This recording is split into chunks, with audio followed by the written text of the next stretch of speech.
क्रांतिकारी जय भीम, नमो बुद्धाय। ये भारतवर्ष को 60-70 वर्ष स्वतंत्र हुए हो गए, लेकिन एक जो शेड्यूल कास्ट, शेड्यूल ट्राइब्स और बैकवर्ड वाले जो लोग हैं उन पर आज तक जुल्म बंद नहीं हुआ। मैं अपनी बात यहाँ से शुरू करूँ। राहुल जी ने आपको बहुत कुछ बताया। मिटा दो जमाने से कुनबा परस्ती, मिटा दो जमाने से कुनबा परस्ती, मिटा दो लुटेरों की शोषण की हस्ती, मिटा दो ये जातीयता वाली बस्ती, मिटा दो गरीबों की फांका परस्ती। वक्ते जिहाद है सवे रक्स का नहीं, वक्ते जिहाद है सवे रक्स का नहीं, हो खून का कतरा किसी के अस्क का नहीं, बुलावा सरफरोशों का हुआ आज फिर है मैदान जानदारों का मरीजे इसका नहीं। जलियांवाले बाग में गोली चली क्योंकि लोग स्वराज की मांग करते थे, लेकिन भारत में गोली इसलिए चलती है क्योंकि लोग समाज में स्वाभिमान के साथ जीना चाहते हैं। बाबा साहब अम्बेडकर की जयंती मनाते हैं। आगरा में गोली चली, बहुत से बच्चे शहीद हुए, माताओं की गोदें खाली हुई, हमारी बहनें बेवाएं हुई। आगरा में जब गोली चली, अशोक के गोली लगी 1979 में, मैंने उसे पानी ले जा कर दिया। जब तक पानी नहीं पिलाया, उस बच्चे ने कह दिया कि तुम मेरी माँ से कह देना कि बाबा साहब के नाम पर शहीद हो गया है। मैं उसकी माँ के पास गया कि तुम्हारा एक बेटा बड़ा शहीद हो गया है। उसके बाप का होशो हवास खराब हो गया, उसकी बहन बेहोश हो गई, लेकिन उसकी माँ ने कहा बाबा साहब डॉक्टर अम्बेडकर इतना देकर गए हैं, दूसरा बेटा भी शहीद हो जाए तो कोई चिंता नहीं। ये जुल्म का सिलसिला कब तक चलता रहेगा? ये अत्याचार कब तक होता रहेगा? हम जानते हैं कि मोदी जी आपके पास पुलिस है, हम योगी जी जानते हैं आपके पास मिलिट्री है, हम जानते हैं कि आपके पास न्यायालय है, हम जानते हैं कि न्यायपालिका आपकी है, लेकिन हमारे पास परम पूज्य बोधिसत्व डॉक्टर बाबा साहब का बनाया हुआ संविधान है। हम उसके सहारे लड़ाई लड़ेंगे। हम कोई आगजनी नहीं करेंगे, हम कोई मारपीट नहीं करेंगे, सरकारी संपत्तियों को नुकसान नहीं पहुंचाएंगे, लेकिन ये सिलसिला शांति पूर्वक बंद नहीं होना चाहिए। जब तक चंद्रशेखर आजाद नहीं हो जाता था तब तक ये बंद नहीं हो जाना चाहिए। राजनीतिक बेईमान लोगों के ऊपर भरोसा मत करना, ये बड़े चाटकार लोग होते हैं, ये समाज की बात नहीं करते हैं। 110 लोग हिजड़े पार्लियामेंट में बैठे हैं, लेकिन दलित समाज पर जुल्म होता है, बोलते नहीं हैं। ये जो रिजर्व से चुन कर आते हैं, 80 लोग वहां पर भी बैठे हैं उत्तर प्रदेश की विधानसभा में, लेकिन एक भी हिजड़ा नहीं बोलता है। हमारे बच्चों के हाथ काटे गए, हमारी बहनों की इज्जतें लूटी गई हैं, हमारे घरों में आग लगाई गई है, हमारी बच्चियों के हाथ काटे गए हैं, हमारी माता बहनों के स्तन काटे गए हैं, लेकिन हमारे लोगों के खिलाफ ही FIR की है। जिन लोगों ने जुल्म किया है वो स्वतंत्र घूम रहे हैं। ये क्या अत्याचार है, क्या अन्याय है? बहनों और भाइयों, मैं आपसे कहना चाहता हूं, जो पार्टी भीम आर्मी को सपोर्ट न करे, 2019 में उस पार्टी को सपोर्ट मत करना। उन बेईमान लोगों को ये बता दो, जो लोग ये कहना चाहते हैं कि भीम आर्मी से हमारा कोई संबंध नहीं है, आने वाले 2019 के चुनाव में हम तुमको नंगा करेंगे, नंगा। जो तुम मुख्यमंत्री बनने का, मिनिस्टर बनने का ख्वाब देखते हो, बहुत हो गया, बहुत झेल लिया, बहुत बर्बाद हो गए, बहुत तबाह हो गए।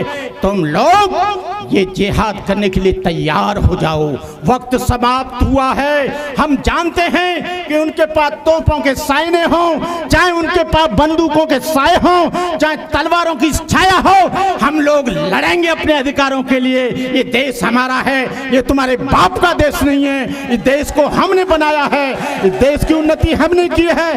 राहुल जी और बालक राम जी जो लोग बेईमान टाइप के लोग हैं, मैं कहना चाहता हूं, तुम्हें अपने माँ बाप की कसम है, तुम जहां कहीं भी हो जुल्म मत सहना, टूट जाना, मर जाना, मिट जाना, लेकिन उसका मुकाबला करना हमारे पास हथियार नहीं है। ये हमारे लोगों को हमने बहुत लंबा देखा है इतिहास। 42 साल मेरे को धंधे बने हो गए, एमए करने के बाद, डबल एमए करने के बाद तुम्हारे बीच में आया, लेकिन ये जुल्म का सिलसिला बंद नहीं हुआ। हमारे लोगों की मेरिट खराब की जाती है, बच्चों को फांसी के तख्ते पे लटकाया जाता है। जब कोई दलित स्वाभिमान की बात करता है तो उसको नक्सलाइट बताया जाता है। यदि कोई मुसलमान अपने आत्मसम्मान की बात करता है उसको आतंकवादी बताया जाता है। ये दो कौम ऐसी हैं, जेलों को देख लेना, वहां पर बैकवर्ड शेड्यूल कास्ट और मुसलमान लोगों की ज्यादा संख्या होगी, और जो जुल्म अत्याचार करते हैं उनकी संख्या बेकार होगी। तो मैं कहना चाहता हूं उन लोगों को जो भीम आर्मी का विरोध करते हैं, ये लोग कंट्रोवर्सी फैला रहे हैं, लोग भ्रामक प्रचार कर रहे हैं, तुम लोगों को सावधान रहना पड़ेगा। ऐसे लोगों से कभी कोई 17 को बोलता है तो कोई 18 को बोलता है, कोई बोलता है भीम सैनिक बम लेकर आ रहे हैं, कोई कहता है परमिशन नहीं मिली है, कोई कहता है कि इनका आंदोलन खत्म हो गया है। अरे बेईमान लोगों, ये बाबा साहब भीमराव अंबेडकर के बच्चे हैं, ये आंदोलन अब बंद नहीं होगा। कश्मीर से लेकर कन्याकुमारी तक, हिमालय से लेकर बंगाल की खाड़ी तक, देश के हर कोने में भीम आर्मी आपको मिलेगी, भीम आर्मी लड़ेगी, भीम आर्मी अपने अधिकार के लिए। मैं कहना चाहता हूं कि जो लोग सामाजिक आंदोलन के माध्यम से, ये 3 लोग हैं इस देश के दुश्मन। रामदास आठवले ने दलित पैंथर बनाई, शिवसेना में चला गया। रामराज ने लॉर्ड बुद्धा क्लब बनाया, बीजेपी में चला गया। रामविलास पासवान ने भीमसेना बनाई, वो भी चला गया। ऐसे लोग समाज का क्या कल्याण करेंगे? ऐसे लोग समाज को क्या दिशा देंगे? ऐसे लोगों से क्या अपेक्षा की जा सकती है? हमारे बच्चे मारे काटे जा रहे हैं, लेकिन एक भी व्यक्ति पार्लियामेंट में नहीं बोल रहा है कि हमारा कहीं मंत्री पद न छिन जाए। बाबा साहब डॉक्टर अम्बेडकर का जो पूना पैक्ट का समझौता है 26 सितंबर सन 1932 का, उसको दोहराना पड़ेगा।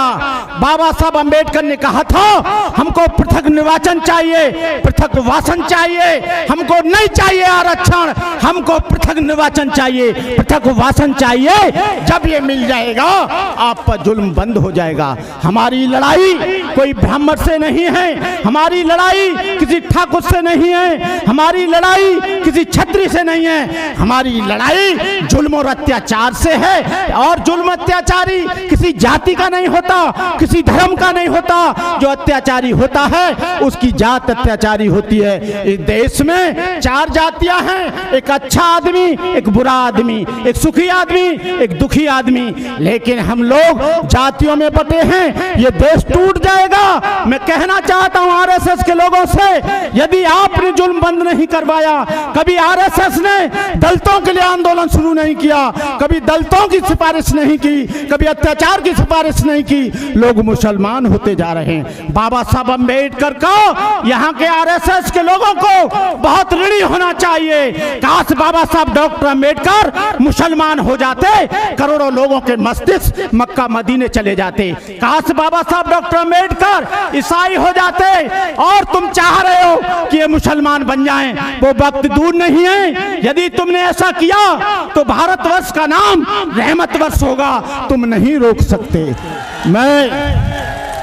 मैं उन लोगों को मुबारकबाद देना चाहता हूं।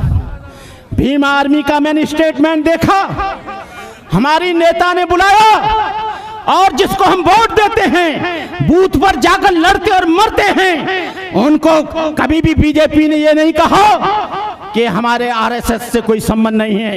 एक भीम सेना बनी, भीम आर्मी बनी, पूरे देश में कोहराम मच गया। शिवसेना बनी, हम चुप रहे।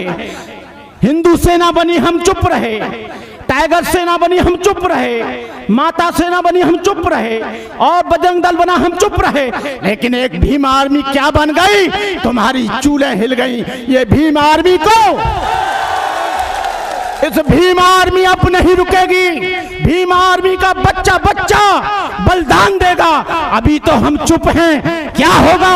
हर सड़क, हर मोहल्ले पर, हर दरवाजे पर ये यहाँ का चक्का जाम होगा। या तो तुम मान जाओ या तुम समझ जाओ। नहीं समझ रहे हो तो देश के परिणाम बहुत गंभीर होंगे। आरएसएस ने यहाँ पर गृह युद्ध जैसी स्थिति पैदा कर दी है। वो जानते हैं कि दलित इस देश का नहीं है। दलित इस देश में बिजली के खंभे गाड़ता है, लाइन की पटरियां बिछाता है, जूता बनाता है, रेलगाड़ी चलाता है और उन पर जुल्म होता है। मैं आप लोगों से ये गुजारिश करूंगा कि आज के दिन कोई भी किसी भी तरह का आक्रोश भरा नारा नहीं लगाएंगे, कोई भी तोड़फोड़ नहीं करेंगे, किसी भी तरह का विवाद नहीं करेंगे। हम एक बार और इंतजार करते हैं कि हमारी मोदी क्या सुनते हैं, योगी को क्या रिपोर्ट भेजते हैं। हम लोग आतंकवादी नहीं हैं, हम नक्सलाइट नहीं हैं। इस देश की विचारधारा से जुड़े हुए लोग हैं। तुम भारतीय संविधान का पालन नहीं करते हो, लेकिन दलित समाज 100% भारतीय संविधान और कानून का पालन करता है। बहनों और भाइयों, मैं ज्यादा कुछ न कहकर मैं आप लोगों से गुजारिश करूंगा, जब आप अपने क्षेत्र में लौटें, इस आंदोलन को और तेज करने का मौका करें। इस आंदोलन को धारदार बनाने का काम करें।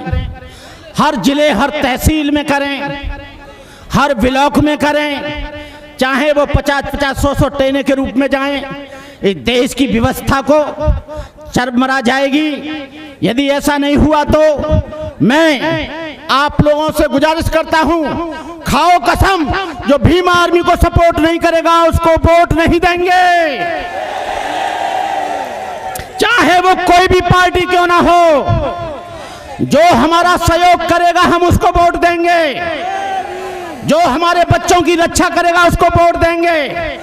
बहुत हो गया, रखो तुम पार्टियां अपने पास। हमारा सामाजिक आंदोलन चलेगा।